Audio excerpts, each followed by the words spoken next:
All right, we're about 9:32, so I think it's probably best to get going if that is agreeable to Jamal and Joanne and the group. I wanted to thank everybody for joining us again for this is the second part of the Leading by Convening training facilitated by Joanne Cashman and provided by the PA Care Partnership. So we have it's going to be a nice day today. We are committing to get you all off the phone and off the webinar by about right around 11:30. We'll have a busy day. We're looking for a good conversation today.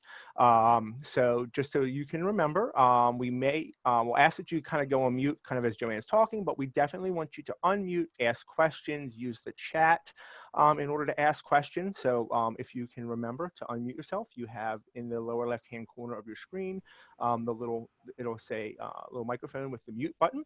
So please unmute and mute yourself as needed. If we do hear a lot of background noise or things going on, we may just mute you ourselves just to kind of keep everything able to focus on the presentation. So please just kind of remember that we want to hear from you, and I'll turn it over to Joanne. And a big thank you to Jamal and Joanne for helping to facilitate this today. Well, thank you, Mark. That's great. And thanks everybody for joining. I know that there are just so many great things that you can tune into this week for Mental Health Awareness Month.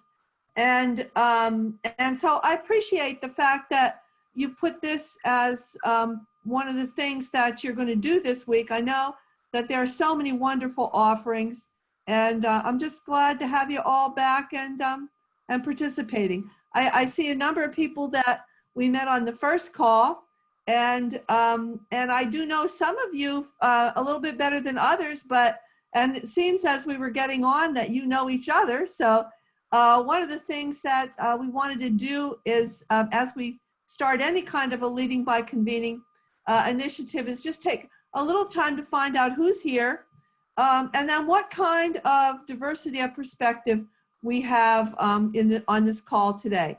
So what I'm going to do is ask, we'll just go right through the our little pictures here. We'll go across, and then we'll switch over and go to the next row until everybody has just introduced themselves. And if you could just briefly give us, say hi, tell us where you are, and tell us what perspective you're bringing to the conversation today. If that is a system perspective, if you're a provider, if you're a youth or a family member. So just do a little bit of sharing so we can see who's on the line. So Jamal, you want to start us off? Sure. My name is Jamal Ford. I work with the Pennsylvania Care Partnership. I am the Youth Resources Facilitator. And what else did you ask for, Joanne? I'm sorry. Just where are you? I am in Palmyra, PA, which is right outside of Hershey. Very good. Right. Far from Harrisburg. So. All right. So I'm Joanne Cashman, and I'm in Northumberland, Pennsylvania. And I work at the National Association of State Directors of Special Education in Alexandria, Virginia. But of course, I'm here sheltering in my Pennsylvania home right now. And we'll be here for the foreseeable future, I would expect. Thanks for joining. Sherry? Hi, I'm Sherry Peters. Currently, I am retired, but working on quite a few projects, both statewide, local, and a couple of national projects. So, and I've worked with Joanne for many years, and I'm pleased to be here today. I bring a number of different perspectives, but mostly from a retired person's perspective. That's great. How about Gloria? Gloria, you want to share with us? Sure, I'll even give you a quick look at my face so that you know who I am. I'm Gloria McDonald. I'm from Crawford County, which is south of Erie, and I'm bringing the family perspective today. Great. Yeah, wonderful. And Beth, you're next, I guess. Hi, I'm Beth Sprentz, and I'm located in Warren, Pennsylvania. I'm with the Student Assistance Program. I'm the regional coordinator, and I cover Erie to Potter County. Wonderful.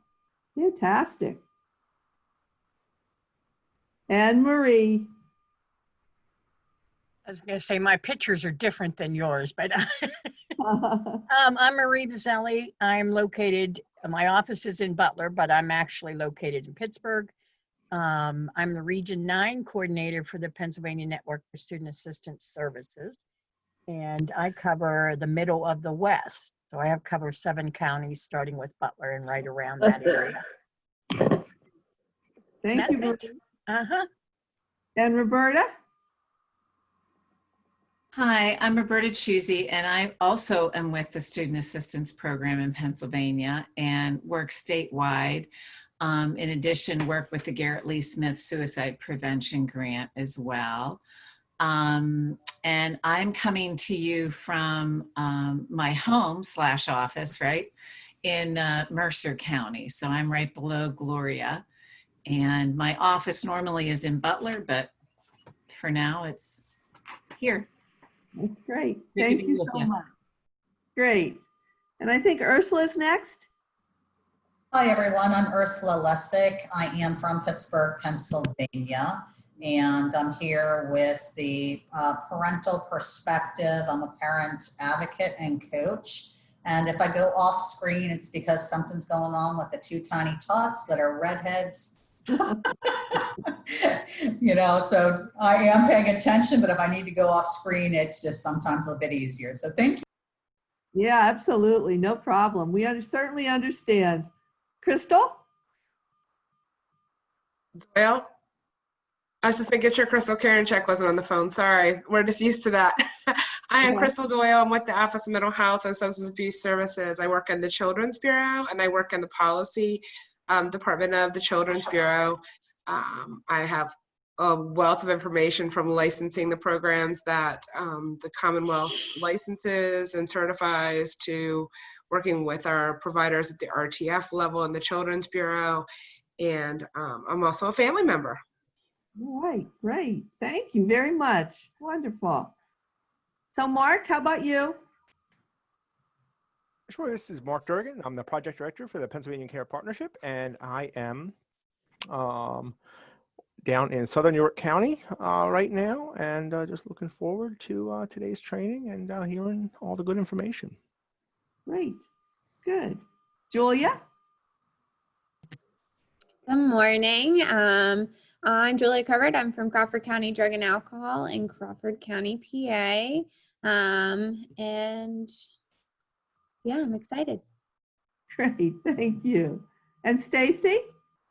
Is Stacy? I don't. Yep, I'm here. Yep, I'm here. I'm actually in Lewistown, right in the center of the state. I work for the administrative entity and for Huntington, Mifflin, and Juniata counties as an ID program specialist. Fantastic, wonderful. So glad to have you with us. Thank you. And it looks like Anne, just joined us. I don't know, Anne, are you ready to kind of introduce yourself there? Sure. Sorry, I was having issues. Zoom was not waking up at all today. So hi, everybody. Anne Katona Lynn. I am an educational consultant, do kind of a variety of things. Work mostly in schools, school mental health. I was state project director for Safe Schools, Healthy Students. So, and have been working with a lot of the people that are on this call. So happy to be with everybody today. Great, thanks, Anne. And Dana? Hi, everyone. I'm Dana Milakovic. I am in Harrisburg, about 10 miles outside of the city. And I am the mental health and alcohol and other drug specialist for the Department of Education. So I'm here as a system partner, but I am also a parent.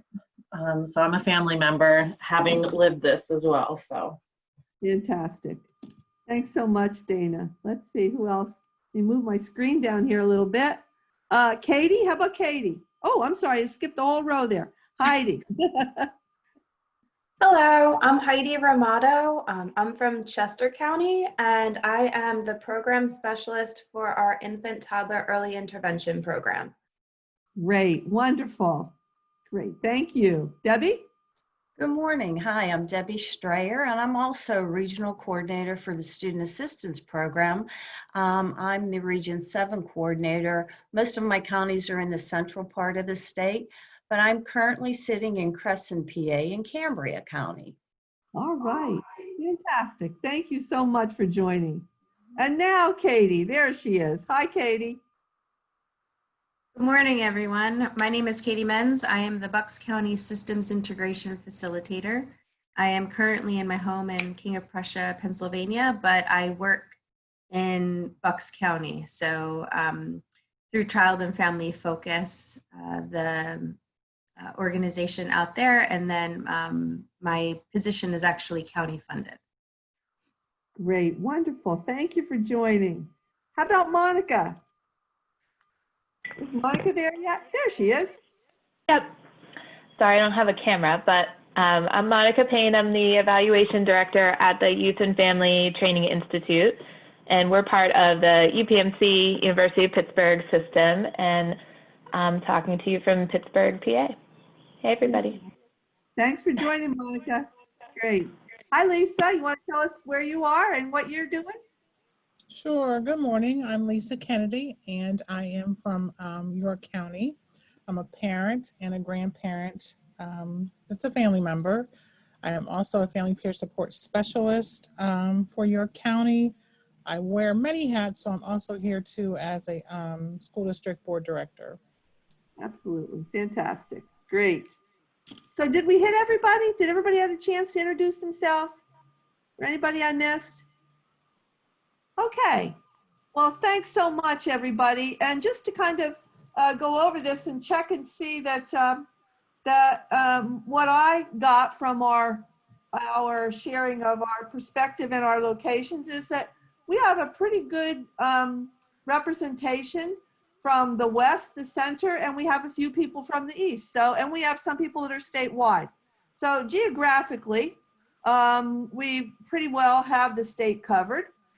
We have a number of people that are connected, that are system representatives, but also cross over to work with other systems, most notably drug and alcohol and education. And we have a lot of people that have more than one role. So they may identify as a system provider, but may also be a family member. And when we think about this, we have from the introductions, we have the youth perspective, the family perspective, the provider perspective, and the system perspective pretty well covered.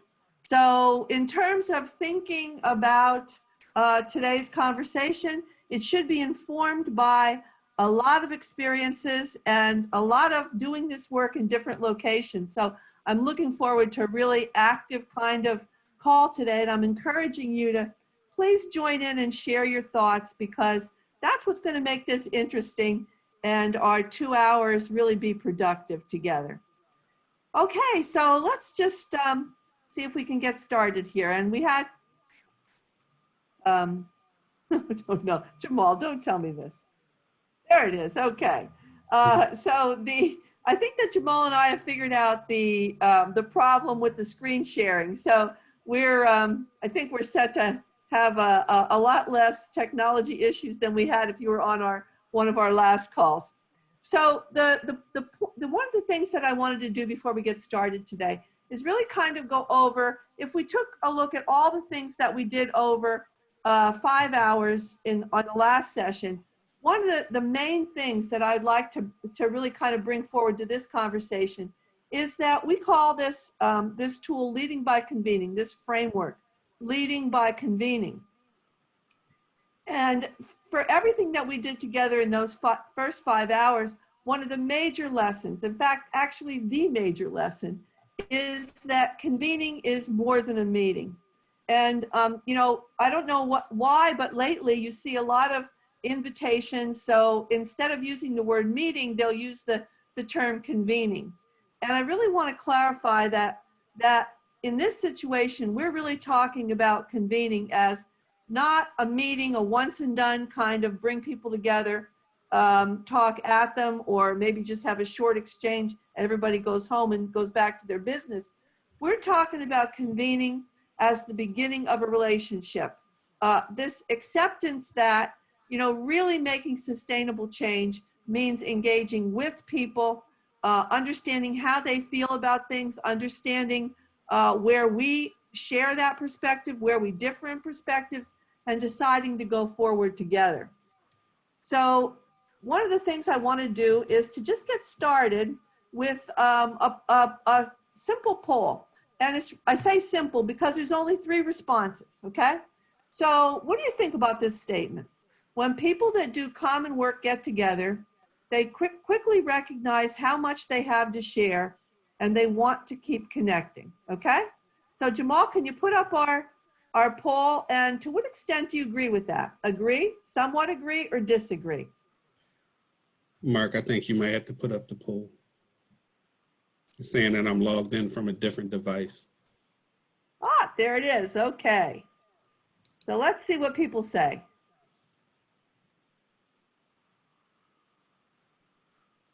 All right. So we've missed the respondents in. I'm going to end the poll and share the results. So let's take a look at that. We're sharing the results, and of the people that responded, 63% said they agree, but 38%, you know, almost 60-40, said that they somewhat agree. So let's talk about this a little bit, okay? And this is where I'd first ask you to really think about what you want to share about that.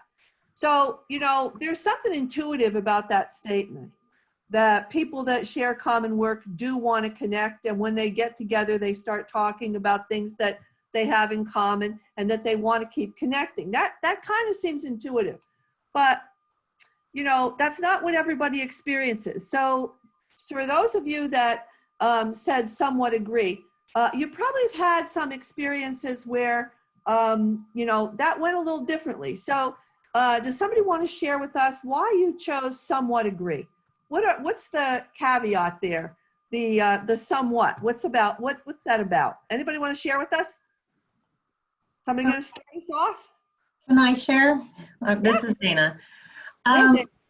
So I completely agree with the first part. It was they want to keep connecting that I somewhat agree with. I think sometimes when people with a shared passion get together, they want everyone to hear what they have to say, and they're not listening to connect. They're listening to figure out how they can respond to get people to, I don't want to say their side, but have their way of thinking. So I didn't view that as a true connection. Absolutely. Yeah, so it's a 2-part kind of thing here. And that's why we're going back to this idea of convening. Convening kind of has to recognize the fact that that is the experience for quite a lot of people. That especially when we think about convening as a meeting, if there isn't an opportunity to think about long-term connections, most often it does become I need to make my case. I need to help people see and agree with what I think, you know? Absolutely, Dana. Thank you for sharing that. Anybody else? We had a couple people that had some insights there. So anybody else want to share with us why they responded that they somewhat agree? This is Ann. I agree with Dana. And I think a lot of times people often come to meetings and already have an agenda. And so it's difficult to kind of continue to work when there are, you know, again, it's sort of, I have what I have to offer and not really looking at true collaboration. And part of it, I think, is that takes time, and people don't always want to spend the time doing that. And so that's a challenge. Absolutely. So we have 2 kind of the same kind of thing. One expressing it in terms of this, what happens when people get together, and pretty big agreement with the first part of that they recognize how much they have to share. But it's that second part, that ability to keep connecting. And that's really the essence of convening, is the idea that we're building a relationship. So today is all about that first start, today is all about good starts, how to change that beginning dynamic. And some of the tools we're going to explore today, again, all stakeholder developed by people that have had that same experience that you've had, that they've gone into meetings with a perspective that either they have to win people over, or they've gone into a meeting with the perspective that, hey, this is a real opportunity to connect, and they've come away disappointed. So this is about that. Did somebody have something they wanted to add there? No? Okay. All right. So let's go to this next one. And I really want you to just, for this next one, I really want you to just give me your first impression. I don't really want you to have to be thinking about this. This isn't a big think about it kind of question. It's a first response. Whoops. It's a first, what's your first response to this? Almost like a Rorschach. So when you see this question, first response. So in the chat, share your first reaction to this question. Why do so many collaborations fail to live up to their potential? What do you think? Start seeing some things in the chat, and then we'll ask you to expand a little bit. Okay, we're getting lots of responses. Couple more. Let's see a couple more. Oh, this is good. Ann's got some things. Roberta, Crystal, great. Okay, so let's take a look at that chat, and let's see if we can see just a little bit. And you can display the chat so you can see what people have put in. You can display your own personal chat on the screen, and I have mine up on the screen. So let's take a look at this. Some of the things that people have said here. Different agendas. Marie's saying different agendas. Lack of trust. Lisa says lack of trust in individual agendas. Again, this idea, some of what we heard from Ann and Dana about coming in with an agenda, coming in with the idea that you have to convey something. Lack of motivation by one or more of the stakeholders. Cross-system accountability. Perfect. So people are coming in with the idea that I have to think whether it works for me and how well it works for you too. Different agendas, changing in thoughts, a lot of different agendas and power struggles, communication, personality differences. It's work outside their typical scope of work, and it just falls off the plate when they get busy. Boy, Monica, that's a big one. That it's not that you don't care about the issue, it's that it doesn't rise to that prominence for you to actually stay connected with it over time. That's a big one for people. And then Sherry talks about lack of clear leadership, so that and to gather all the perspectives of the participants so that they leave feeling that they want to come back. So a lot of these things have really come into the category of what we talked about the last time as adaptive strategies. They're on the human side of these kinds of issues. There's very few things that they may have a technical kind of aspect. In other words, maybe one practice over another, but they're playing out in a human way, right? So let's take a look at some of these things and just see if anybody wants to elaborate a little bit. So Monica, if I could ask you that one where people have things on the schedule and it just kind of falls away. Do you want to elaborate on that one a little bit? Because I think that probably resonates with quite a lot of people. I'm wondering if you could just speak to that a little bit. Yeah, sure. I mean, that happens to me a lot. There's the deliverables and all the contracts and the things that I have to get done that are directly tied to funding and all of my responsibilities. And then there's like all the great ideas that come out of, I think, convenings and meetings and collaborations where it would be great. But, when I look at what has to get done in a given week, sometimes that's the thing that gets pushed. Not that, and it sometimes could have the biggest, larger impact, but often it takes a lot of time. Usually it's not like a simple task that I can just cross off. Usually there's like a lot of thought or work that goes into like a big collaboration. So it's very worthwhile, but often it takes a lot of effort and time. Absolutely. Takes a lot of effort. So that's one of the things that we're going to try to keep in mind today as we go forward with some of these tools. How can we initiate a convening? How can we invite people in the beginning in a way that understands those kinds of things, but actually puts practices in place where we can try to mitigate that. We can try to make less of a challenge than it actually feels to people, to make it feel like less of a challenge. So what about some of these others then? Let me just go through this and see what some of the things that are just to have a slightly different aspect to them.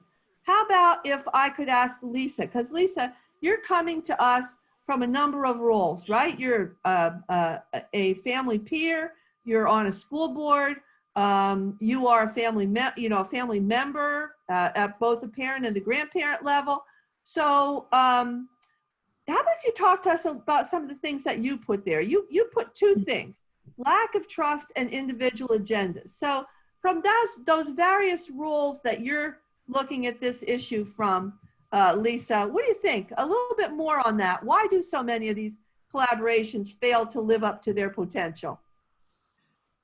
Okay, well, the first thing that came to mind for me was those two things of trust and personal agendas. And I definitely see that a lot in the school district world. Everybody comes to the table with their own thing, their own idea, and very little willingness without being pushed to work together in teams or collaborate. But then there's the other side where I really look at the trust issue, because in my journey with my kids and now my grandkids, and then also doing family work, coming to the table really is a trust issue for those who are utilizing the system and their family members. And so sometimes the question really is asking yourself, what do they want from me? Because that's a lot of times what family members are asking themselves. What is it that they want from me? And particularly if you're involved in multiple systems, because everybody has a plan, everybody has goals, everybody has needs, everybody needs something from you. And it's hard to build trust when we as family members in a lot of cases come to the table looking for what's best for our child or our family. And we come together come to the table with that level of trust. But because we're working with multiple systems that have their own agendas, their own goals, and we clearly recognize they're not working together.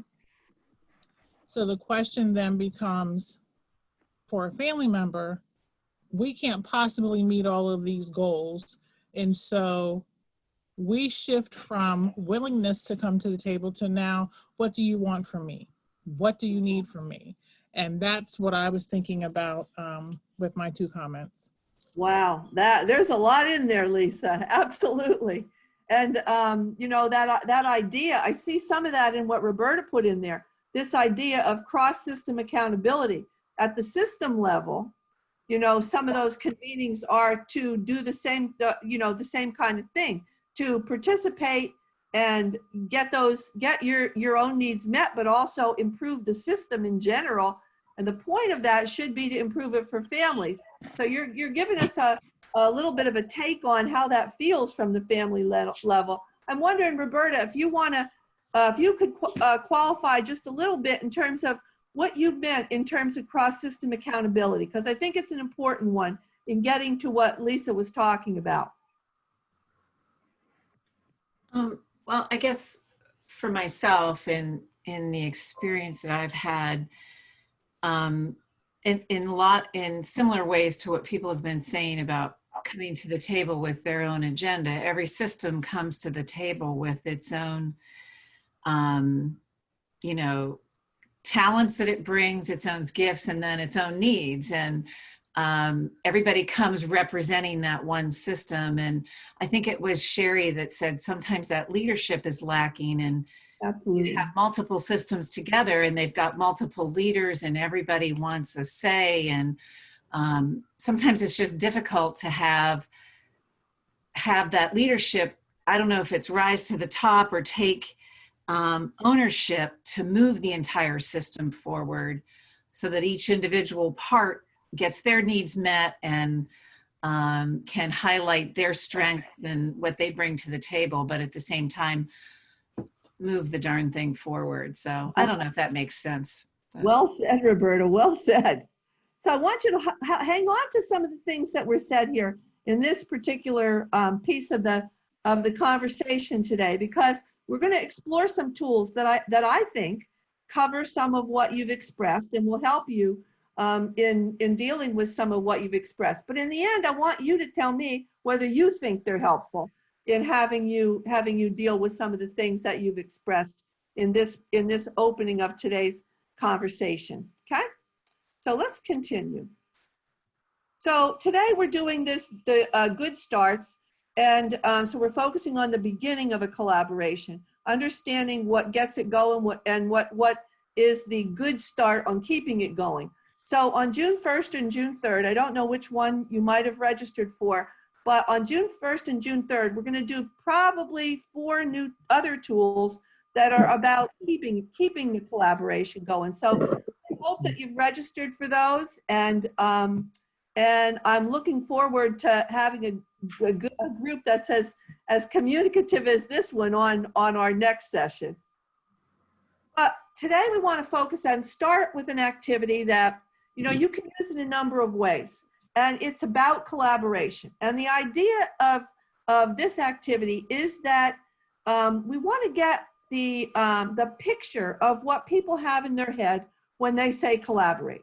Now, sometimes if you're at the system level, I've worked at the local, the building level. I've worked at the local system level. I've worked at the state level. Now I'm working I work primarily with states across states at the national level.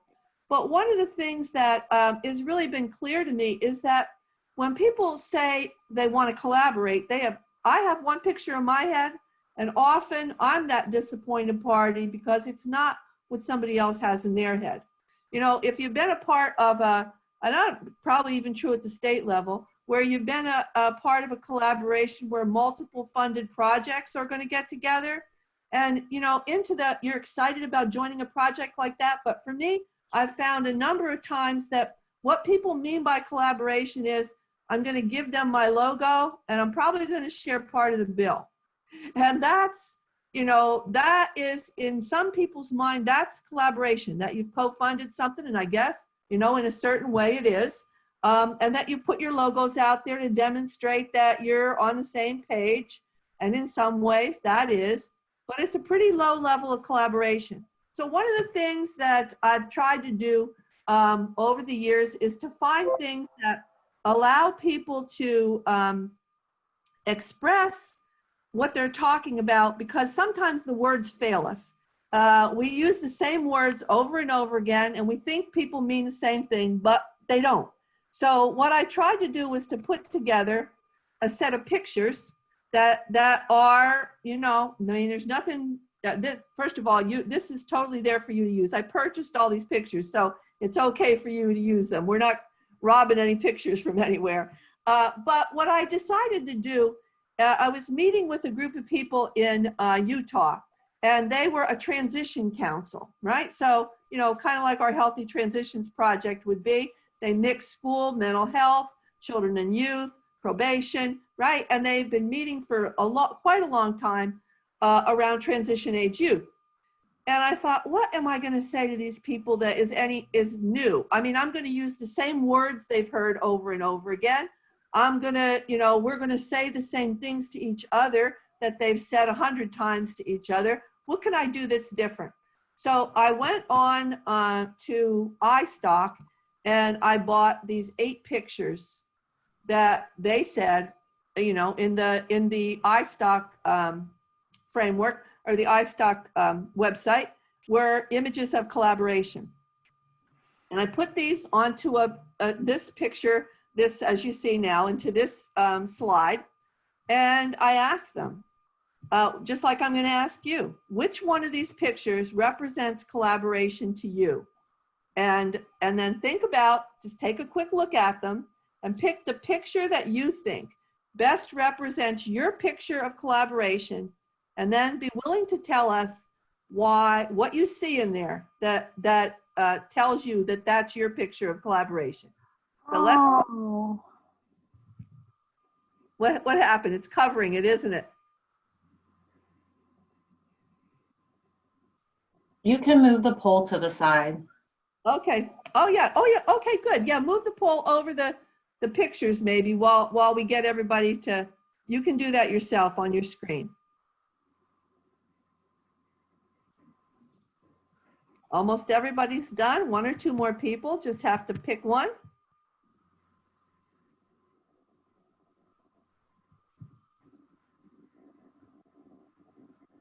I think we're done. You wanna close that poll, Jamal? So let's take a look at what we have here. So the one that was, let me just jot this down quick so we can go back to it, okay? So the one that was most people chose was 4. The ones with the least were 1 and 8, right? 1, 2, and 8, actually. 1, 2, and 8 was the least, right? 6 was a pretty good runner-up there for ones chosen. But somebody chose each one, right? So let's take this down and let's take a look at this again. So for number 4 was the most commonly chosen one. So for those of you that picked 4, what did you see in 4 that really resonates with your idea of collaboration? Somebody want to start us out? One of the 4 choosers want to start us out? Sure. I picked 4. It says Marie. I guess when I saw the puzzle, I thought, isn't that the truth? Because you sit down in a meeting, you have all these different people, especially if they're new to you, and you're thinking, okay, what part or what piece do they bring to the table? And so for me, I see everything as kind of like we're separate pieces, but if we're coming together and we're working on something, eventually we fit together and we create a puzzle, we create something. That's great. That's really good. So in terms of the puzzle pieces, you were talking about the people rather than the issue, right? So actually, yeah, I was thinking about the people because I think that the issues come and go as we meet on different topics. So, but the dynamics I find in almost every meeting can be very similar. Yeah, absolutely.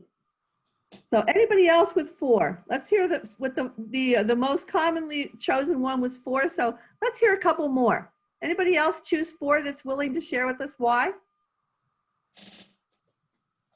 This is Dana. I'm just going to echo a lot of what Marie said. I viewed the puzzle pieces as people too. I think when you collaborate on a certain topic and everybody brings their different pieces together, you really get a full picture when you're really working together. Mm-hmm. Absolutely. Great. This is Ellen. Hi, everybody. I chose also 4. And part of that is because I think the word for me that popped into my head, I was also Marie and Dana thinking about people. When you're a puzzle piece and that's your world, you think that you're all it. That's what you know. I'm a puzzle piece. Yeah. And the thing I like about this is that when you become a part of a bigger puzzle, you actually change, you transform, you shift into something bigger. So that's wonderful. Boy, that's really well said, Ellen. Thank you. That's great. Anybody else want to share? Well, let's go on to some of the ones that were the least chosen, okay? So in terms of the least chosen, we had 1 and 2 and 8. So if somebody chose 1, 2, or 8, why don't you share with us what you saw in those that maybe some of the other people didn't see. So if you chose 1, 2, or 8, come on, unmute and tell us what you saw in that picture. Hi, this is Julia. I chose number 1, actually. I just really liked because it's kind of like a timeline, and a lot of projects take time over or grow as they go along the timeline. And first you have an idea from one group or maybe a couple people, and then as you keep going and progressing, you get buy-in from others, and then they add their ideas, and then you work together as you grow. And I don't know, that one resonated with me well.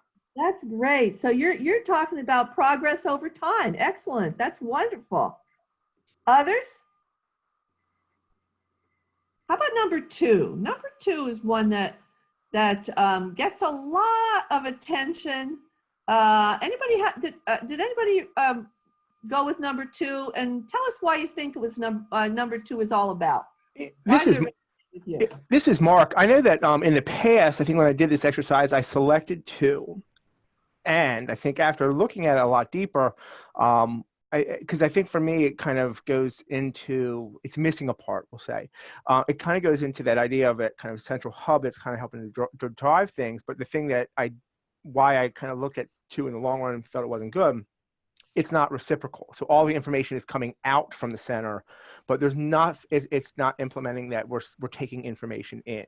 But if there was the arrows on all directions, I think then that would be a really good kind of hub, and almost I see it more as more than one person in the center. I see that center as kind of a central focal point, not necessarily one person. Absolutely. So Mark, I selected 2 as well, but I really like what people had to say about 4 and 1. So if I could spread my vote over more, I would. But I selected 2 initially because I was just trying to hurry up and make a decision and not think too deeply about it. But I agree what I wanted to do was take a marker and make the arrows go both ways. And I wanted to connect relationships between those 3 pods, which I think happens. So, but that's the one I chose. Great, thank you. So, 2 brings up a point. One of the things that people want to do when they see 2 is they either react to it really quickly as a positive, or they really react to it as a negative. And there are a couple on here that engender that kind of response. And they really tell you a lot about people's experiences. And that's really the point of this tool. It looks like a simple tool, and it is a simple tool. You can almost use it like an icebreaker because it doesn't require anything except responding. But if you really debrief this tool, it tells you a lot about people's past experiences in collaboration. And it also tells you a lot about the hot buttons that are out there, waiting for you, the red flags that are out there that you should be paying attention to. So this tool allows people to talk in a non-finger pointing kind of way. They're responding to an image. There's very little chance anyway that somebody's going to take something personal about it. They're responding to this image and they're kind of telling a story. Could be about something other people in the room know, might not be. So it's kind of a safe way for people to tell what they have reacted positively and negatively to in past collaborations. So that if you're listening as a facilitator, if you're listening to what the people are telling you, you're really getting a pretty good picture of what the past experiences of the people in your group have been. And they're telling you lessons to pay attention to.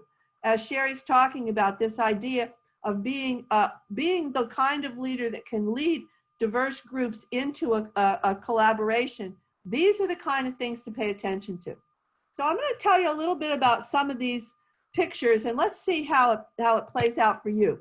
Number 6 was the second most highly chosen, number 6. So what do people see in 6? This is Debbie. I picked 6, and actually after I picked 6, I thought, oh, I should have picked 4.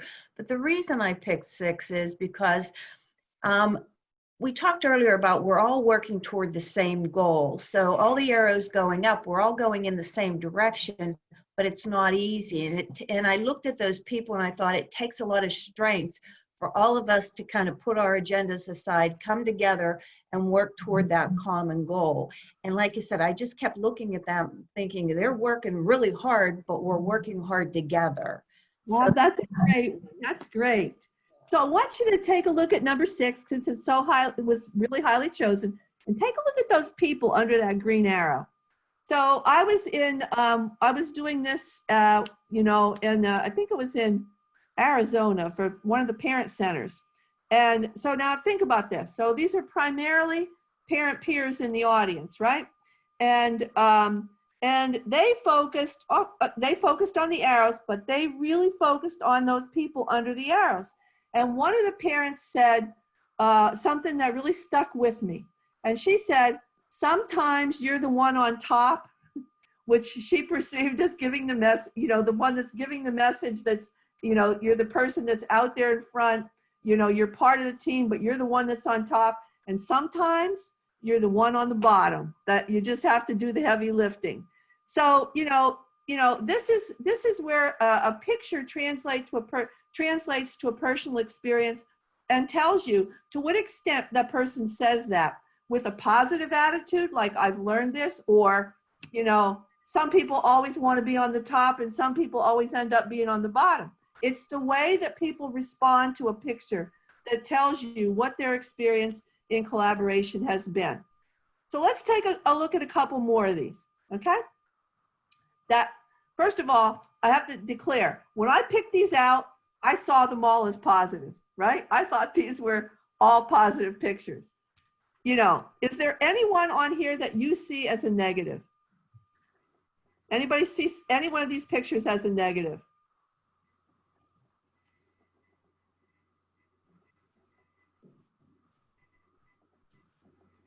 Not immediately, huh? Okay, well, let me point out a couple to you. Mark talked about number 2, right? This idea that it kind of gives the idea that it's going out from a hub. Boy, I'll tell you, that one, I did not see it. I was looking at kind of like spread of effect, you know, connection and networks. Yow. When I put that one out in one of the, I was doing some work in one of the AWARE grants, and I put that one out, and ooh, the idea that there are what they called silver and gold people, and everybody knows who the gold people are, tells you something about the way that we engage people that are supposed to be in a collaboration with us. That it comes across that certain people in this collaboration are more important than others. And in fact, one of those AWARE grants actually picked up the term silver and gold people, and they use that whenever they're, you know, doing an evaluation. They say, you know, are we creating silver and gold people by this strategy, right? So something about number 2 really struck people as common in the way that we do spread of effect. And if you look at most plans that we put into place, almost everything where you're bringing a team, whether it's a county team or if you're having a national convening, a state team, almost every time we have a convening like that, you see number 2, where there are clearly, you know, people that are, that in some way we give the message that are the gold people and others that are the silver people. Now, you know, sometimes people don't mind being the silver person. That's what they want. They want to have a place in the team, but it's the awareness that may be what we're creating. Okay, couple more here. Number 3. So number 3, anybody pick number 3? Joanne, it's Elisa. I picked number 3 because I picked it right away and then kicked myself because I wanted to pick number 4, but I chose number 3 for one reason, and then the more I looked, I was disappointed that I chose number 3, and I could be looking too hard, but after I focused on it, it appears to me like the hours are going in towards what would be a primary goal or a vision, but the people are facing outward. Absolutely. Yep. And then I was very annoyed that I chose that one, and I should have went with my first instinct, which was number 4. Yeah, that's a really good, that's exactly what happened when we talked about this in groups. Okay, so when I picked that, I thought, that shows everybody's focused on, there's a little, you can't see it in there. In fact, actually, I do have these in larger scale, so let me just go through to number 3. Okay, so see, there's a target in the circle. So that was, you know, you always hear laser-like focus, right? So I'm thinking, okay, that's kind of a picture of laser-like focus. But when you actually talk to people about that, the first thing that people said was, those people are all in their own lanes. So they have a laser-like focus, but very much what people were seeing in that picture is what Dana and Ann told us in the beginning. People coming with their own agendas have to convince somebody that of what's going on. So it is a laser-like focus. That part was right. But the one person when I was doing this said, those people would have to take a couple steps forward even to be able to hold hands and be together on anything, right? So you can see that this this picture tells you, you know, by listening to what Lisa said, and you know, saying that this is the kind of picture that has also resonated in a negative kind of way with other people. It gives you an insight into what people's experiences in collaboration have been. So I'm going to give you a couple more here that that surprised me. Okay, this one, number 5. Anybody pick 5? So number 5, Joanne, the one that this is the one that when I thought about, and it kind of reminded me of what Dana said earlier, was it looks to me like a bunch of people with their own agendas running in a direction trying to create something. And it looks very separate to me, sort of like what you kind of were explaining for number 3. So it just looks to me like a bunch of people but trying to get their own point across, and moving forward trying to create something bigger, but it to me it'll never work just because you have everybody's kind of disjointed in what it is that they're trying to do. Absolutely. So you see what Jamal was seeing there was this same idea that it could be something good, could be something really great actually, but there are some cracks in it, right? There are gaps that need to be filled. So for the people that saw this positively, here's the kind of things they said, and see if this resonates with anybody here. They said that it shows that we have to go in the same direction, and sometimes you just have a little piece, and sometimes you have the big piece, but the big piece is not complete without the little piece, so that you got to value everybody's part of it. That's the positive spin that people said about this one. And this next one surprised me. And I thought, you know, I heard this the first time and I thought, okay, well, that just is a unique experience maybe for this state or for this area. But I've heard it every time I show this picture, I hear this comment. And people say, this is puppets being carried by an agenda. So when you hear that, puppets being carried by an agenda, what do you think their experience in collaboration has been? Anybody want to weigh in on that one? If you saw this as puppets being carried by an agenda, what do you think?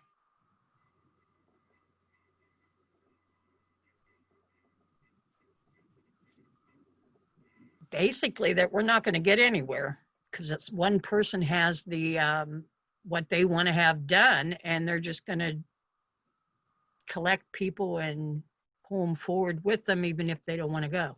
Yeah, so when you see, sometimes when we use the term a lot, early adopters, and a lot of times early adopters is, we use it as a positive term, but if you're on the outside of the circle looking in, sometimes those early adopters to people look like puppets being carried by an agenda.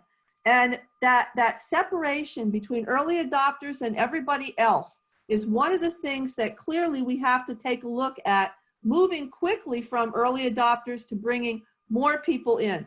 That's why leading by convening always focuses on both leading with authority and influence. So you're looking at the people that have the authority to make system changes, sustainable changes, but you're also looking at bringing in the people that have the connections to support those changes with a wider group of people.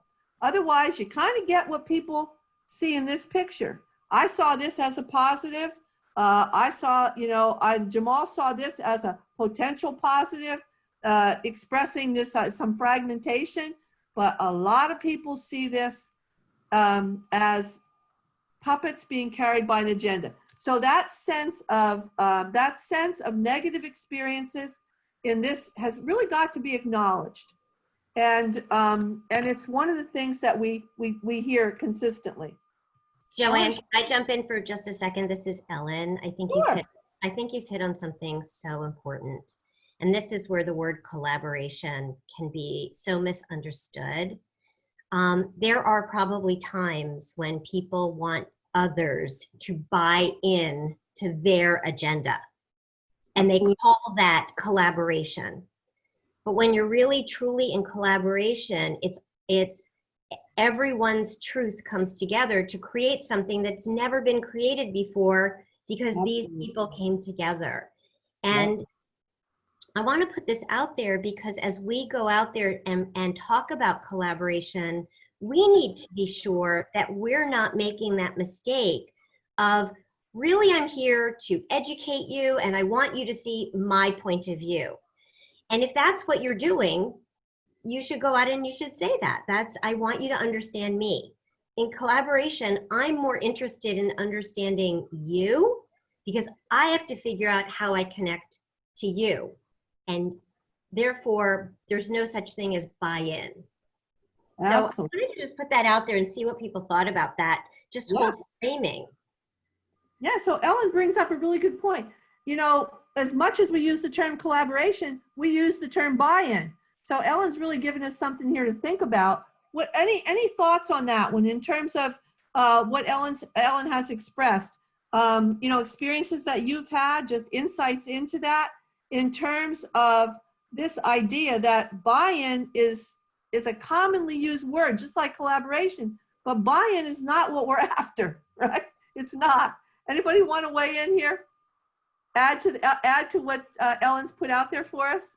This is Dana. I just want to say that Ellen, that just spoke to me so much. And I have been in numerous situations where this picture and what we're talking about really has been my experience, that we want a collaboration to say that we have a collaboration, but the reality is there's a preset agenda and you're expected to sign on, and it's not presented that way, but you quickly learn that that was the underlying goal through nonverbals and other behaviors that are occurring to kind of, I don't want to say get you in line, but really that is what it is, to have you, I guess, buy in is what the reality is.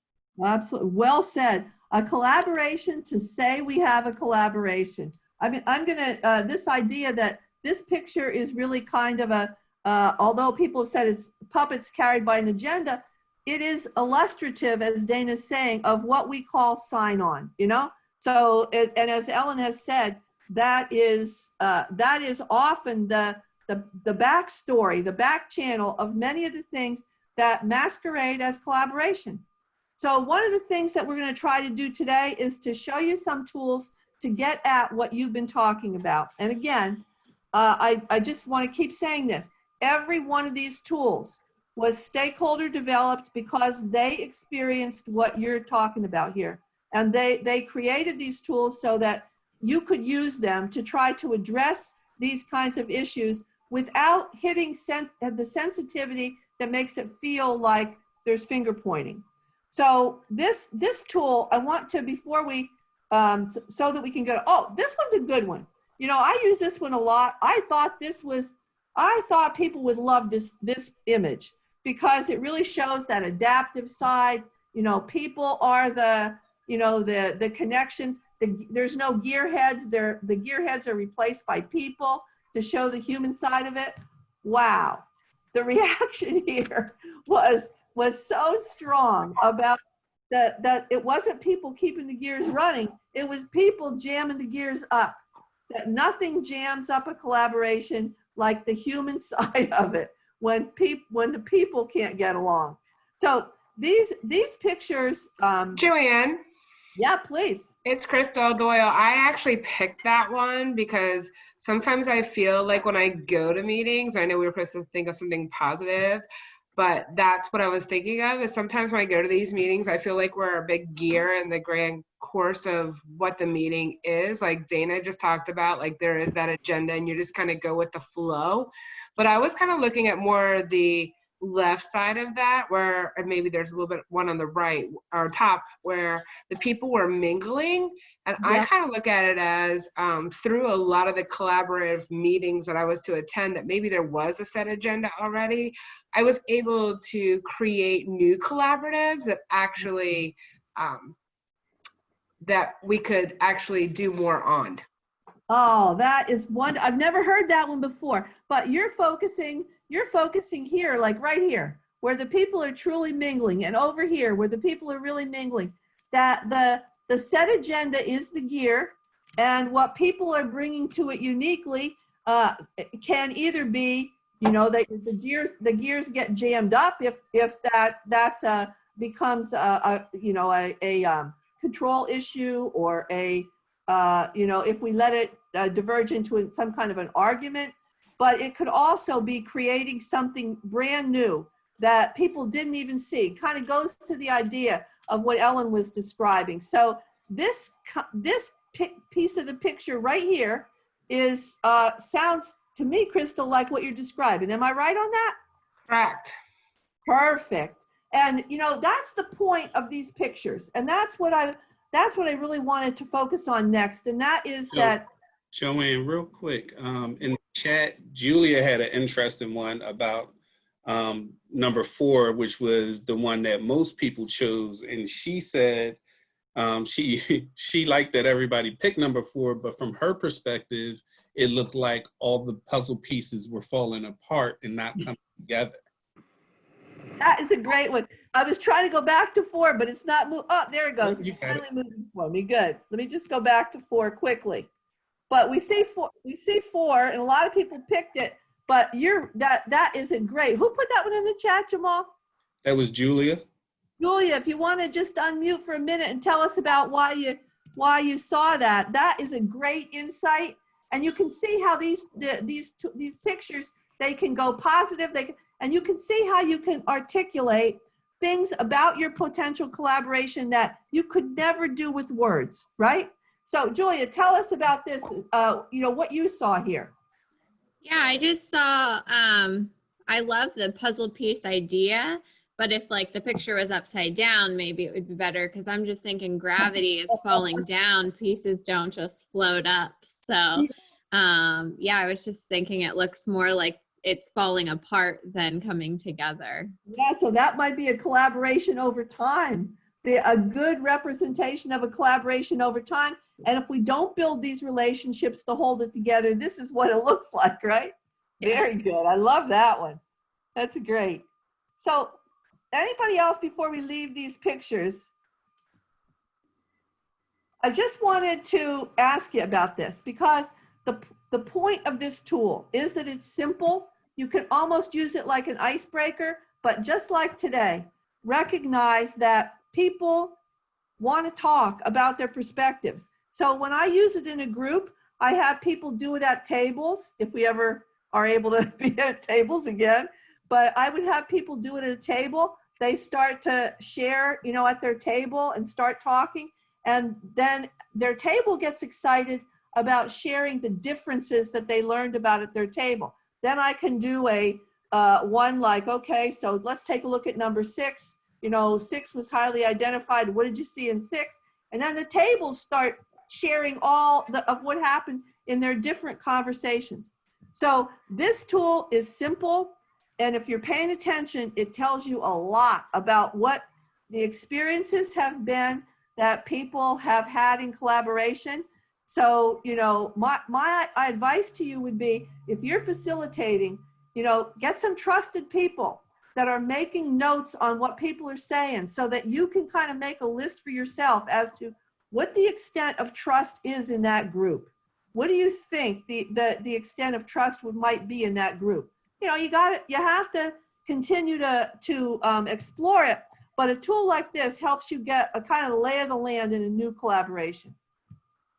The other thing I would say to you is that, you know, in a setting where people are, this is the first time I did it in a virtual setting, but when you're in a setting where people want to talk, they would talk about this for, they would talk about this till lunchtime if you let them. So, and the more they talk, the more people get other ideas, and then they go back, just like Julia did. She picked one and she came back with another with an insight on another one, and it just keeps going. And so this is a tool that I think you can use for a really good start on a collaboration. Because you're starting out by asking people, what does collaboration mean to you? What should we be looking for here? You know, what are some of the things that you can wrap this up by saying, wow, we heard a lot about collaborations today. What are some of those things that we know that we do not want to do in our collaboration based on some of the stuff we heard today?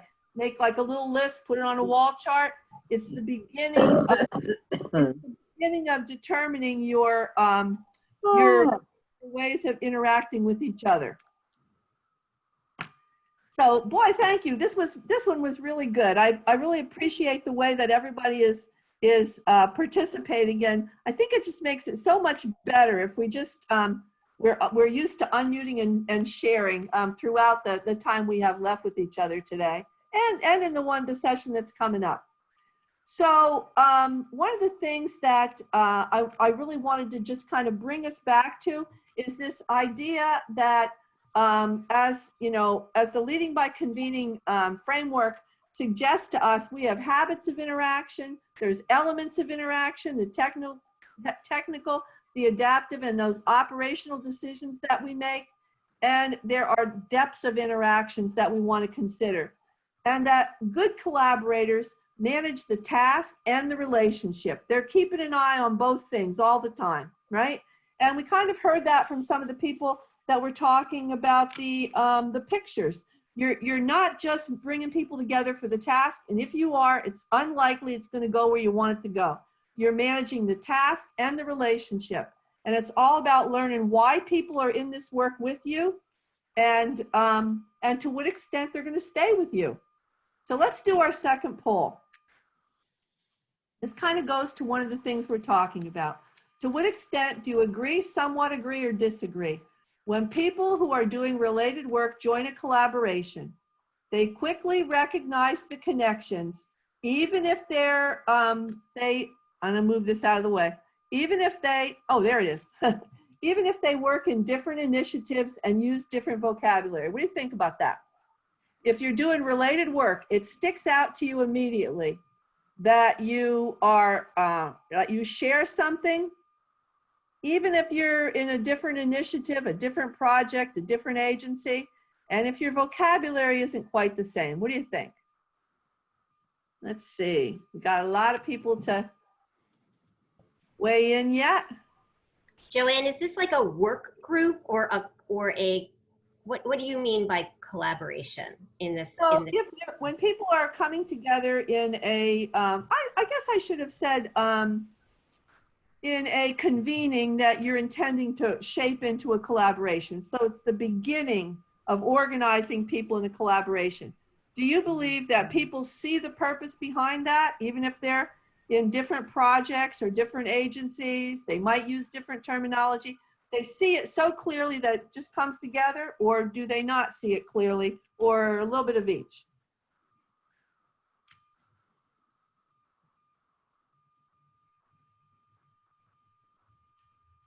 Got a couple more people to weigh in yet.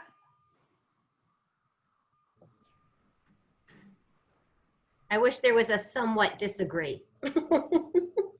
Okay.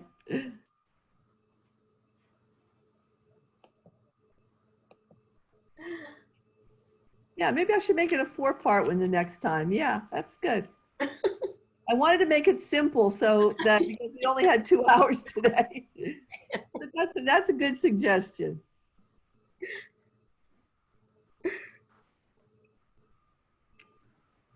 Okay, let's close the poll. So we have some, let's take somewhat agree. If we somewhat agree, we somewhat disagree, right? So let's take a look. That certainly is the one that's got the most support for it. So let's start with that one first, okay? So somewhat agree. So what do you see in this statement that you somewhat agree and somewhat disagree on? Anybody want to start us out?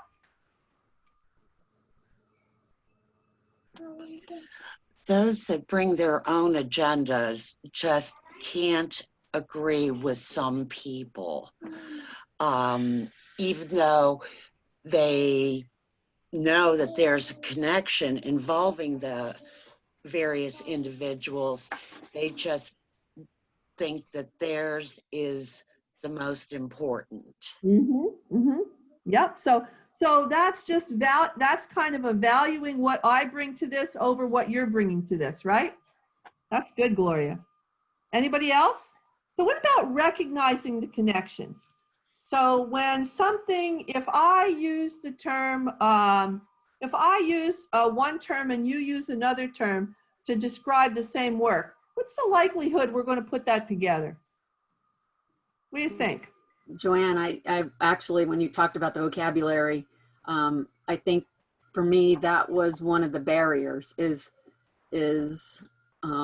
you know, when people have used some vocabulary for such a long time, you know, I'm in education. And so I think there are barriers to even getting past that. They may see connections, but it's that there's also a history of that, using that vocabulary that people have a tough time giving up. And so I think they may see connections, but the process to get to that point, the vocabulary can be a barrier for people to get to that point. Absolutely. One of the stories I'll share with you quickly, these are both Pennsylvania stories. Sherry, I was wondering if maybe we could share the story about what is currently the mental health, the school-based mental health community of practice. And when we tried to start that, Sherry, you were key in that initiative. But there was a feeling in terms of the Department of Education that we didn't really need to focus on positive behavior supports because we had resiliency training. So this idea that, you know, if you have one, then you don't need the other. The inability to see how these two things were connected and where you could actually build on the strengths to different constituencies, you know, this was a prime example of this kind of situation. And I'll share another story that for some of you that work in transition now, what you see as the Pennsylvania Community of Practice on Transition, that annual conference they have at Penn State that they call a community meeting. When we first started that community of practice, the people that were trying to define it talked about this in terms of students. And there was a real pushback on the part of the agencies. And, you know, coming from the education world, I didn't see it. I didn't see why there was this pushback. But as soon as we changed that to the word youth, all that pushback disappeared because they all used the word youth. They all owned the term youth. Their services were all directed at youth. They didn't all see their services directed at students.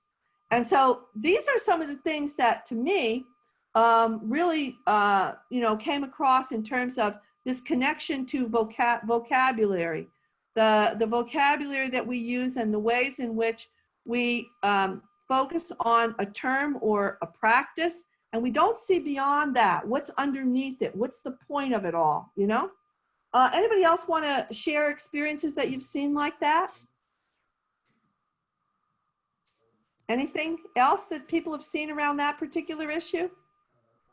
Not necessarily what I've seen, but just a thought to add on to like what Anne and everyone, or you're saying, it's kind of like people are just focused, like they kind of have like their little blinders on and more narrow viewing, not purposely, but that's just like where their mind is. And then it's kind of hard for everyone to stop, take the blinders off and see that you're actually all on the same page just because you're not used to those words or vocabulary, and because you're in different sections. So yep, Absolutely. Absolutely. That's great. Thank you for that, Julia.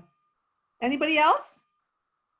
Sherry, and I wanted to give Sherry a chance there, Sherry, because I know that you've really tried to do this from the state level over time. Is there anything that you wanted to add to this in terms of the things that tend to separate us around vocabulary or specific initiatives? Anything there that you wanted to add, or Mark, you certainly face this as well. Yeah, I think that as I was thinking back to the community of practice on school-based behavioral health, I remember the time, Joanne, when we had to bring you in many, many, many years ago to help us think about what really is collaboration. It was not clear back then that all of us, no matter what system we came from or whether we were a system partner or a family member or a young person, it wasn't clear that everybody had value to the collaborative process. Yep. And we thought about that, thinking about, who's bringing the money to the table wasn't really the important thing, and yet it seemed to be clouding everybody's ability to work together. So I think there's just a whole lot of complexity to collaboration, and it's absolutely. Yeah, that's an important lesson. And I remember that one of the things that came out of that meeting was that we agreed to say that if we actually had to pay for the kind of collaboration that people were willing to bring, we couldn't afford it. And yet, even though that one group may have been perceived to be bringing all the funds to the table, you couldn't possibly pay dollar for dollar for the time, the effort, and the integration that we were going to get for nothing from the other people. So it wasn't just the dollar value. It was what was coming out of that. And sometimes you have to be able to see through that. So I want to just share with you a tool and see what you think about this idea. There's a tool called Learning the Language, Make the Connection. And we started, some of you may know this, mental health community of practice across states. And these started out to be 12 states, it ended up to be 18. But those 18 states, many of you go to the National School-Based Mental Health meeting now.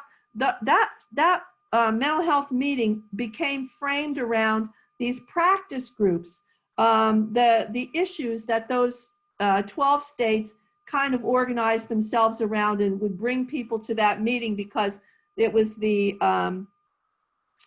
felt it was representative of what was happening in the field. But one of those practice groups was called Learn the Language, Make the Connection. And every year at that national conference, people would talk about the differences between language and training traditions, what looks like it should be a cross-agency initiative, but we fail to see the little things that make it fall apart. One of those practice groups every year focused on this. And this is the tool that they developed. So I'm going to show you the formal one, and then I'm going to show you a quick version. So if you were looking at the Leading by Convening document, you'd see this tool, Learn the Language, Make the Connection. And this is the kind of tool that you would do in a planning session, maybe with a group of people where you're trying to get the sense of how things might fit together, what you need to be aware of. You're sort of getting the lay of the land of how these initiatives might fit or not fit with each other. So the first thing that we would do would be to talk about this particular initiative. And so describe the initiative, what's the major goal, who's it funded by, who's it promoted by, and what are the big key terms, the vocabulary that people are using around this initiative. So that's part of a presentation kind of format, talking about people coming together around some initiative. The next part is the important part. And this is where the stakeholders start to tell you what they think is connected to the initiative that you've just introduced them to. So here are some of the things that the stakeholders might tell you that they see this is connected to. And you may have many of these other initiatives that people say it's connected to. It's not just one. So in a particular day, you might have 5 or 6 other initiatives that people tell you what you're offering to them today is connected to this and this and this. And sometimes you may not see why they think it's connected. But this is the point of understanding these connections, because it may not be clear to you at the beginning. But as you start to understand the other people and what they value, what they're doing, those connections become clearer. And sometimes they actually form those gaps that Jamal described when he saw the arrow pointing with all those connections to it. Sometimes that deeper work unveils to you the connections that really are not obvious in the beginning, or the potential misconnections that are not obvious in the beginning. So one of the things that you would do in this kind of get the lay of the landscape kind of session is to say, okay, here's the initiative that I think is connected. So but the major goal of this initiative is this. And then people would articulate, what's the connection to what we're trying to introduce here today? Who's it funded by? You know, is there a chance that there's funding restrictions that would make it hard to connect these? Are there a chance that there might be funding incentives that actually make it easier to connect these? You know, who is this work being promoted by? Who are the stakeholders that are pushing from behind?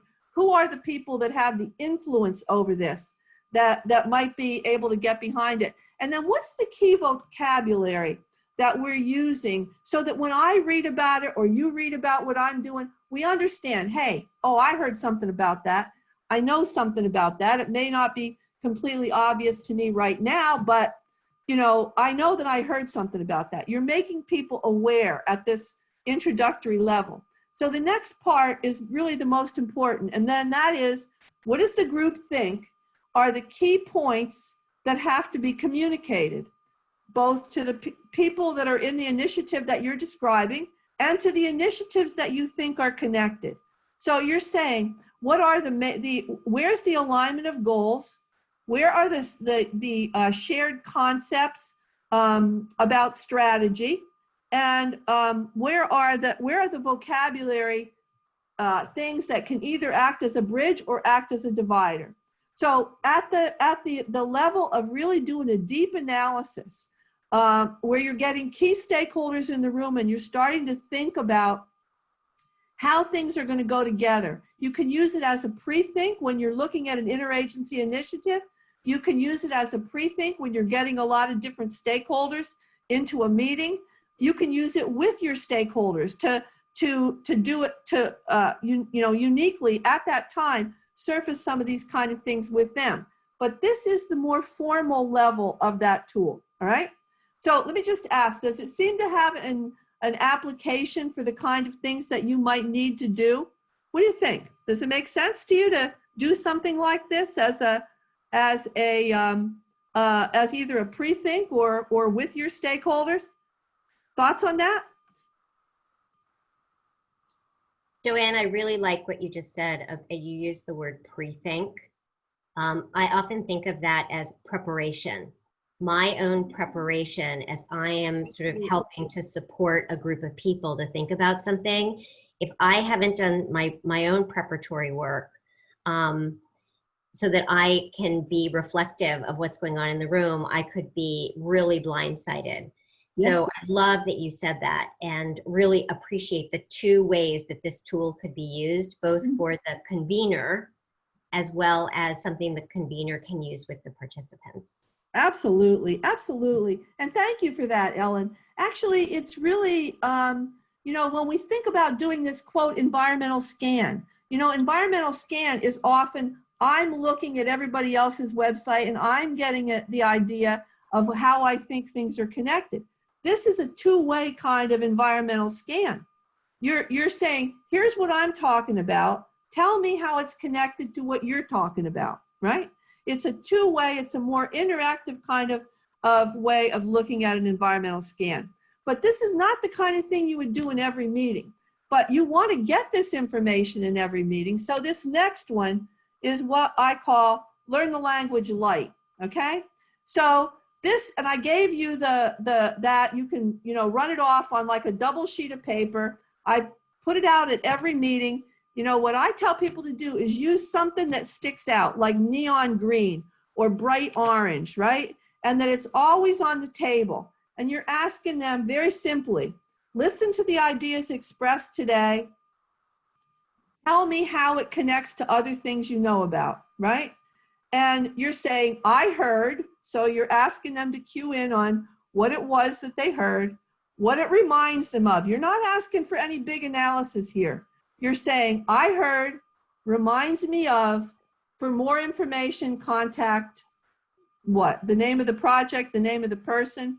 And you can put this on the table for every meeting. In fact, in some places where they've actually done this, they start referring to it as, put that on a green sheet, because they put the green sheet out at every meeting for the idea that I want to know what else you think is connected to this idea, both for the purpose of understanding and for inviting in new partners.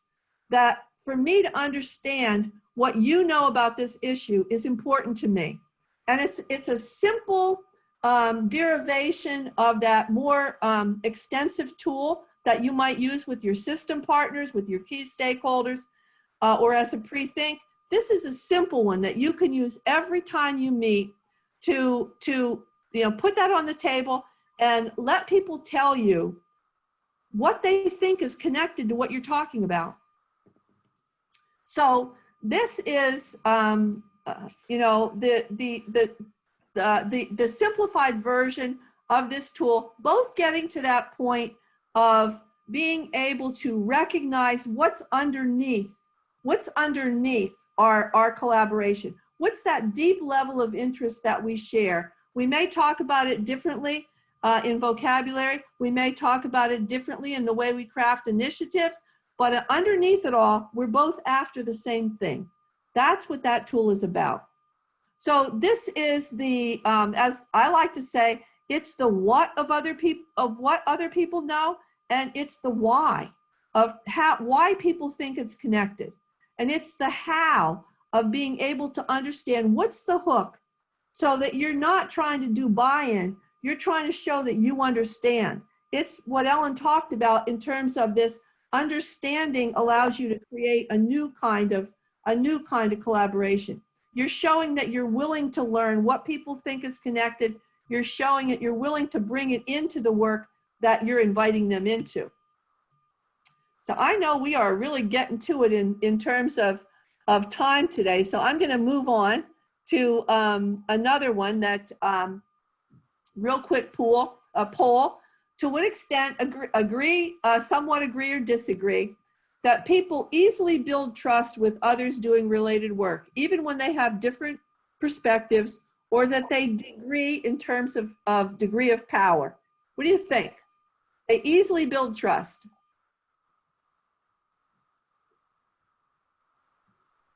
Okay, I think that's it. Let's close that, Jamal, and let's see. So far and away, disagree. 65% disagree. About 30%, somewhat agree, and about 6% agree. So let's take a look at that somewhat agree. So let's take that middle position. So anybody that put somewhat agree, will somebody volunteer to tell us, so what was in your head when you said somewhat agree? Anybody want to share? Joanne, this is Dana. I debated back and forth on this one. I ended with somewhat agree because I think it depends on which people are in your group. I think that I've been in situations where that is 100%. I would agree with that, and other situations where I completely disagreed. It's not about the work, it's about the people engaged in the work. Oh, I couldn't agree with you more there. Have you ever gone into a situation where, it just works out right? Sometimes, the mix of people and it's going really well. And then that mix changes a little bit at the next meeting and you're like, what was I thinking? I thought this was a cinch, right? Absolutely. I understand what you're saying. So let's take a look at the disagree, okay? Because most of the people in the room have not had that same experience of feeling that because we're doing common work, it's easy to build trust. So what's some of the stuff that gets in the way there? Anybody want to weigh in? Because we had, what, 11 people that said disagree. Just one. This is Crystal, Joanne. Yeah, go ahead. I think some of the things that get in the way is depending on who's running the meeting, how you're feeling when you enter the meeting, as Dana said, the group you're assigned to work with and what their roles are in that meeting, or what their roles are, period, like their titles. Oh, absolutely. Kind of goes back to what Sherry was saying in the beginning, this idea of leadership for collaboration means leadership for trust. That there's a lot about the context setting that you got to take into consideration, because that's just how people are. Absolutely. All right, so let's take a look at this tool. I know there's a lot that we could share there on this one, but let's take a look at this tool because I want to show you what this particular one was. Oops, here we go. So, I was telling you about some of these communities of practice. So especially the community of practice on mental health. We had a lot of years of people working together, really great collaboration. And then we came up with an issue that for people that really had a lot of trust with each other, it was clear on that issue that trust was not going forward. And people started to feel a little bit of discomfort, because we had a lot of organizations. Some of their organizations were up on the hill advocating for one position while another organization was advocating for another. The people could talk with each other, but their organizations were going in different directions. So we thought, what are we going to do? I mean, this is an issue we have to deal with. So we decided to just stop right there and say, all right, so let's talk about what it is to have trust in these situations. So we started with a couple people that stepped forward, one person that was a system person, another person that was a family advocate, co-led the group. And a group of people started to, come around this idea of what it actually means to build enough trust to go forward on the things where we disagree. Where at the point where things start to diverge, what does it mean to have trust to take the next step? So these are the questions that they came up with, and this is the agenda that they set for themselves to create a tool that would address these questions. Okay. And after about 2 months of meeting together, they came back together with these statements that after, their interaction with each other, these are the things they learned. So I don't know, Jamal, can we make that a little bigger? I want you to just take a look at this for a minute and just tell me which one of these statements, maybe there are more than one of them. Oops, no, Jamal, we'll go back to the PowerPoint. If we can just make that slide a little bigger. Oh, the slide? Yeah, the slide. We're going to go to that one in just a second. I'm sorry, I wasn't clear. No worries. Okay, good. So we'll go to that one in just a minute. But this one, if we can make that one, I guess people could read that one. So read through these for a minute here. And I want you to tell me which one or ones really resonate with you. Okay, let's see. I hope that was enough time for you to read through those. But let's take let's just hear from a couple people. What are some of the things that really stuck out to you? Because these are the statements that they brought to the entire community for us to either agree or disagree on. And then I'm going to show you the tool that they created. Well, I sent it to you, but we'll go over it quickly now too. All right. Anything that anybody wants to point out that really stuck out to them?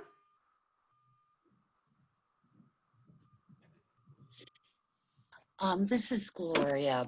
Trust has to be understood and appreciated. There are sometimes meetings where, depending upon the participants, some will feel that they're, I don't want to say smarter than others, but that they know better than others, and they don't necessarily appreciate what some others have to say or feel about certain things. Absolutely. Absolutely. And this is where we're talking, Gloria, about that idea of task and relationship. It's not just about getting things done. It's understanding what people have to communicate and how you're going to make them feel that it's safe for them to contribute to the conversation, especially if they're offering something that maybe is different than the major opinion. Absolutely. Anything else that stuck out to people? Anything that you can really say, I totally support that, or I totally disagree with that, or anything in the middle? This is Monica. I like the last one, that the levels of trust are not an absolute, but they're a continuum, because I think that can go up and down, Absolutely. you know, with like within a meeting, like, you know, throughout the day. I mean, that I think happens a lot. You know, you can get burned, or, you know, and then you might pull back a little, you might open up. And I think everyone's always doing that at all times. So it kind of like is like a big mishmash of a continuum of how much you feel comfortable sharing or doing. So I like that one. Thank you, Monica. Great. Anybody else? Joanne, it's Ellen. Oh, wow. This is such a big topic. And trust is so vital to collaborative work.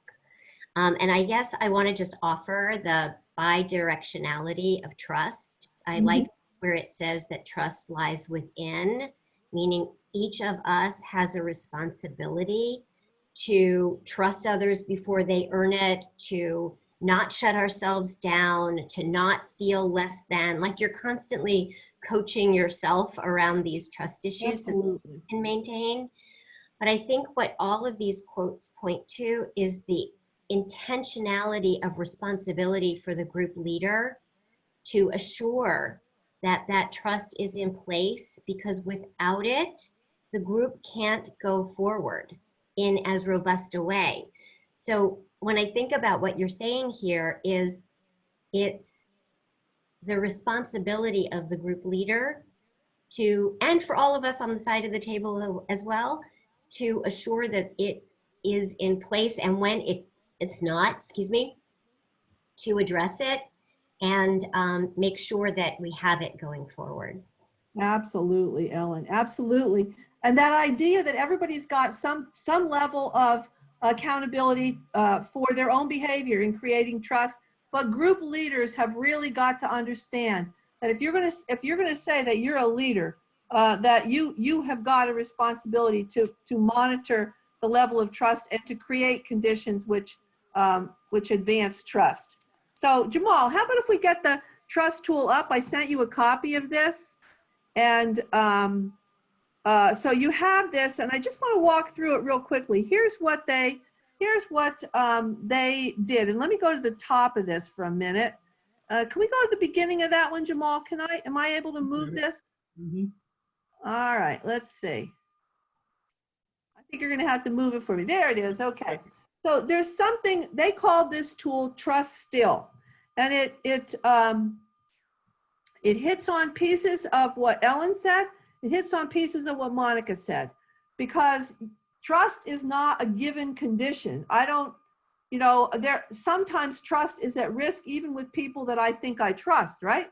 So they called it Trust Still, and if you look, you have a copy of this in your the handouts that Jamal sent to everybody. But I like the way they described this.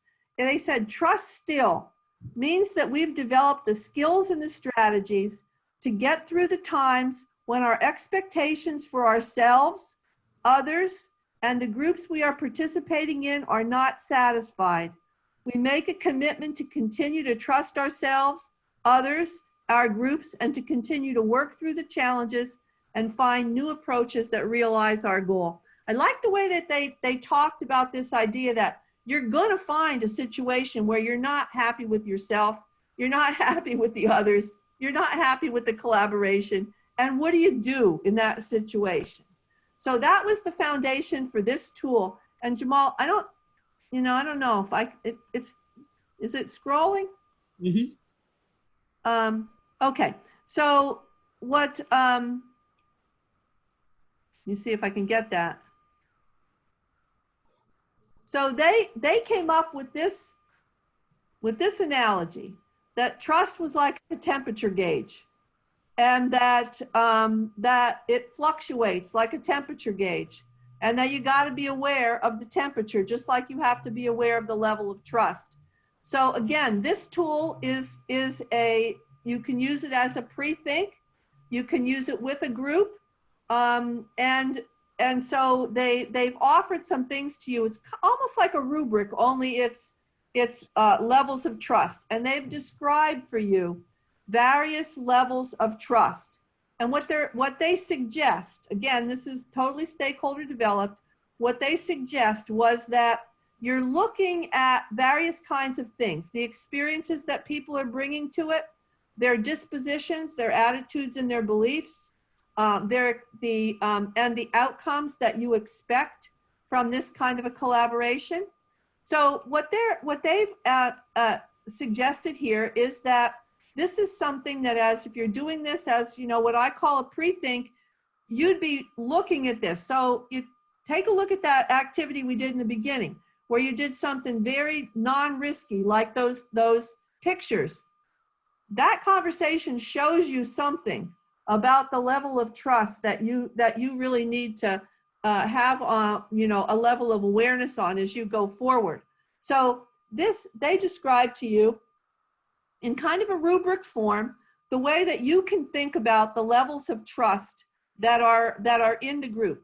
Jamal, can I grab that and take it down a little bit? There it goes. So you can see that they're going through you know, the experiences, the dispositions, and down here they're talking about outcomes, right?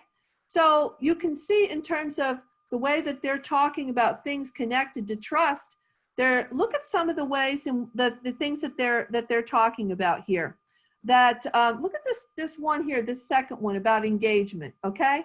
So they're talking about trust being connected to engagement. They're talking here about people being sustaining participation with the initiative. They're talking about people taking this forward into their own work as being related to trust. So some of the things that we typically think about in an action plan as a technical kind of strategy, what they're saying to you is there's a trust element here. There's an adaptive piece of this that is clearly related to the extent that there is trust built in. And so one of the things that they've offered in the way that they designed this tool was for you to do this for yourself as a pre-think, or for you to do it with the group and do it, you know, as an activity. If it's comfortable for people to talk about that, you might do it as a group activity. If it's not, you might do it as a survey so that you get that back and they're giving you information, right? So knowing the group, you would decide how you would do that. But they offer a set of, they offer a set of reflection questions that after you've done this, that you kind of ask yourself as this way of acknowledging that if I'm the leader here, I have to monitor my behavior. I have to learn to develop the skills that will make this a better and more trusting environment. So some of the things that they ask about here, I know I'm a little clumsy at this because I'm trying to move this with this mouse, but they're asking, you know, how could I actively welcome and respect, encourage others whose ideas do not agree with mine? How could I validate somebody's position even if I don't personally share their perspective? These are the things that they're asking us to think about in terms of really establishing a trusting environment. So this is a tool that you can use in a number of ways. You know, you could use the first part as a self-study, that people do this individually, and then you come to this reflection question, and maybe you do that as a group. maybe you do it as a survey and you present the results to the group and you do the reflection questions together. Maybe you do it all as a personal, your own personal development as you go forward. But I wanted to share this tool with you because, again, it was entirely stakeholder developed, and it was developed at the point where people recognized that that this level of trust could vary among people that have done really great work together over an extended time, that you'll always find issues that put that trust at risk. And that working through that trust is this tool, this idea of trust still. And trust still demands some attention to these elements of trust that we're recognizing here. Any questions on that, or any thoughts on the use of that tool? Joanne, this is Ellen again. I'm so sorry I keep jumping in because this is so relevant to so many concepts of leadership and coaching. I know most of the people in this room have come to one or more sessions of the coach approach to adaptive leadership. And another piece of homework, Joanne, if I could offer, is to take the competencies of the coach approach that you've been learning and actually map them directly to what Joanne has offered us here around the how. Because I think what you'll see is that the skills of coaching around presence and listening and reflecting and summarizing and clarifying and asking powerful questions all relate to building trust in not only a one-on-one conversation, but as Joanne is sharing with us, in a collaborative or collective conversation as well. Oh, thank you. Absolutely, Ellen. And isn't that such a great example of looking for what's underneath? It may be called leading by convening, it may be called coach approach, but they're both focused on these adaptive strategies that fit together to create a meaningful whole of concept, tools, behavior, and behavior reflection. Absolutely. That's great. Thank you, Ellen. Okay, Jamal, let's go. I think we have just a little bit of time. Let's take a look. I don't know if we have time for to do breakout. How are we doing on time here? It's 11:21. Yeah, I'm not sure. Let's just kind of do this as a whole group. Are you okay with that, Jamal? Yeah, I'm fine with that. Okay, good. So let's go down to this next slide. Oh, there it is. So this is just slides. I took some excerpts out, but the point of this tool, as you always you've pointed out, Ellen, is this idea that you're making these notes on these red flags. You're telling yourself, wait a minute, I noticed something about this group. I better explore this a little bit. I sense that there's a sensitivity around this kind of issue, even among people that seem to trust.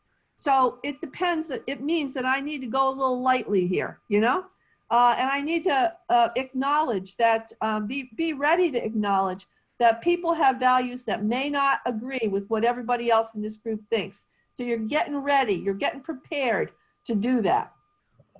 And then, actually to acknowledge, assess your own biases. Like really, when you're under stress in a group like that, how do you behave, right? I mean, it's a good thing for us to all be aware of our go-to strategies and how they may be affecting trust.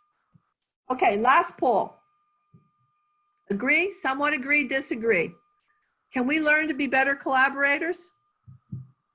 Is it learnable? Is it teachable and learnable?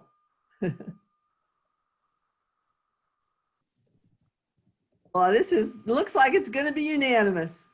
So everybody agrees that we can learn to be better collaborators. Absolutely. You can end that poll, Jamal. Thank you. So everybody agrees that we can learn to be better collaborators. And I'm going to just X out of that quickly. So let's take a look at one other thing. There's another tool that's in there called Seeds of Trust, okay? And this is just like this Trust Still. There's one called Seeds of Trust, and it's scenarios about 4 lessons learned. One of those lessons is about what a good inviting invitation looks like, because remember, we're talking about good starts here, right? So an invitation to a collaboration starts with a good invitation, right? So I'm not going to go through all of them today, but I encourage you to look at, when you get you have your electronic version, you're going to get your book in the mail. I'd encourage you to look at Seeds of Trust and read those scenarios. And it asks you, so what's to be gained by thinking about this lesson learned? What's the danger in it? What's at risk at doing this? And then, what do you think? Are you willing to try it, right? So one of these is about a different kind of invitation. One is on continued inviting. When somebody doesn't take your invitation, what do? If you've identified them as a stakeholder, you just stop inviting because they didn't take your invitation. One of them is around continued inviting. One of them is recognizing bias in yourself. And the one I'm going to show you here is called working with resistors. And so this is just an example of what this particular tool looks like. It's just the top part of it. Took a screenshot of it. Gives you a little scenario that people probably recognize. And it asks you, again, to do it as a pre-think or with a group. How likely are you to learn this lesson? And how likely are you to do what's included in this lesson learned?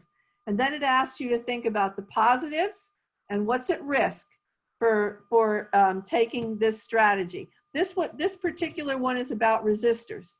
And how are you going to build trust in resistors? How are you going to manage the interaction with resistors that are in the collaboration that you're trying to establish? So I would encourage you to take a look at this tool when you get your book, or when you go back to your PDF version of the document. These are quite usable in a group. The group has a lot to say about these, way beyond that little scenario at the top. It generates a lot of conversation. And it's again, no finger pointing. It's just asking you, what do you think about this? How likely would people do? What's at risk for trying to learn this lesson, right? So we've gone through quite a lot of strategies today, and I want to close out with just some of your insights on collaboration as a strategy. So, Pennsylvania has been trying to create a community of practice, uniting people that face common challenges to mental health, right? And in some places, people are doing pretty well with some of these challenges. In other places, not so much.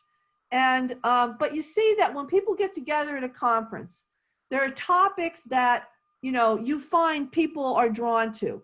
People, whether they're from the state agency, whether they are project directors, whether they're project staff, whether they're families that have been brought to a meeting, they are attracted to certain kinds of topics. But really, there are very few opportunities for people to stay together on those topics. And the community of practice it offers a structure where people can kind of stay together on the topics that interest them, that they can stay connected to people that are doing aligned work. And like many of the things that we talked about today, they can learn why people care about the issues that they care about, right? And in doing so, you get a wider group of potential connections, people that have tentacles out into networks that they may not personally or professionally have access to. So in building a community of practice, we're making the point that some of these leading by convening tools would be really useful. And in fact, this leading by convening framework would be really useful in growing and sustaining a community, right? So for Pennsylvania to grow that community, I want you to just think about briefly before we leave today. Oops, what happened there, Jamal? What did I do? I lost this. Oh, it went out of, it's the very last slide, Jamal. I'm sorry. So as a closeout today, I want you to just think about the leading by convening framework, those habits of interaction, coalescing around the issues, relevant participation, doing work together, and think about the tools that we've explored, and they're all listed there. Which ones do you think would you offer advice to Mark and Jamal and some of the other people that have been really trying to build this community, what would you offer to them as advice for what's useful in terms of bringing people closer together that are doing shared work? What do you think? Any insights? Anybody want to offer an insight on as we head out today and wrap this up? This is Mark. I think for me, I think one of the biggest things I kind of gleaned from today was really kind of keeping the interaction open. And what I mean by that is kind of what I kind of from the back end of it is really removing some of your own assumptions of where the people might be coming from as part of the collaboration or part of the interaction. So kind of taking yourself back a little bit to say they're here because of this or they're here because I asked is really about kind of learning why are they here. So that it kind of gets them bought in to why they want to be here and also gives you the information ultimately on what's going to keep everybody engaged. Yeah, that is perfect, Mark. That's absolutely the idea that it's not about telling people, it's about asking people. Absolutely. Others? Anybody else? I think that I'm hearing Mark. I think one of the things I would want to add is that, you know, not just the why they're here, but why I feel they're valued. Oh, perfect. Something that I think sometimes we don't always express to individuals attending the meeting. It's more of a come, let's have your thoughts, and we brought you together because you're the experts, but why I chose you specifically. What do I feel you are the most knowledgeable on that I'm not? Absolutely. Oh, thank you for that, Crystal. That's absolutely, that's a really great clarification on the important point that Mark made, that it's not just listening and learning why somebody's there, but it's reflecting back to them, that being able to reflect back to them that they are important to creating this whole. We think about that, some of those pictures in the beginning, how really the behavior of the leader has got to be the glue that kind of holds all this together. The person that's always looking at both the task and the relationship and managing them together. Absolutely. Okay, let's have one more before we head out today. Anybody else want to finish us off? Okay, Dana, we're saying goodbye to Dana. Anybody else want to add anything else before we leave? Okay. This is Mark, just on a housekeeping issue. I put it in the chat, but if we have your home address, hopefully within the next week, we'll be mailing out your Leading by Convening manual. If we don't have your home address, someone from our team will be reaching out to you to figure out if you want it mailed to your office or if you want to provide your home address, and we will get all of these manuals mailed out. Our goal is to hopefully have them in your hands before the part 3 of the training. So if you haven't registered for part 3, please do so. It's another 2-hour piece of this, and we'll complete everything. Absolutely. And thanks everybody for your participation today. You were a wonderful group. You always are. And next time we're going to go on sustaining the collaboration. Thanks, everybody. Great. Thank you all. Thank you for the great comments and appreciate your attendance. Bye, everyone. Bye.